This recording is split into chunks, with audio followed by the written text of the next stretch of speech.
మోకాళ్లలో గుజ్జును పెంచి నొప్పిని తగ్గించి సర్జరీని దూరం చేసే ఫ్రీడమ్ వాక్. ఆంధ్రప్రదేశ్ ఎన్నికల్లో ఎన్డీఏ కూటమి దూసుకుపోతుంది. అన్ని చోట్ల టీడీపీ జనసేన అభ్యర్థులదే ఆధిపత్యం కనిపిస్తుంది.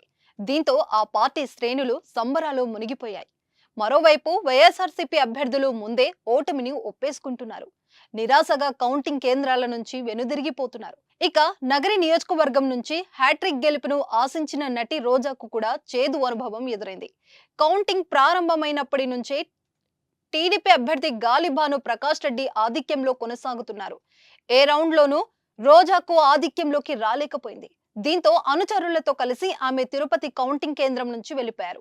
ఫలితం వెలువడక ముందే ఓటమిని అంగీకరించిన రోజాపై ప్రముఖ నిర్మాత కాంగ్రెస్ నేత బండ్ల గణేష్ సెటరికల్ ట్వీట్ చేశారు. జబర్దస్త్ పిలుస్తుందిరా కదలిరా అంటూ పోస్ట్ చేశారు.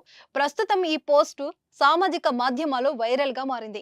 అంతకు ముందు కూడా రోజా తన ఓటమిని అంగీకరిస్తూ ఎక్స్ వేదికగా ఫలితాలపై ఆసక్తికర ట్వీట్ చేశారు.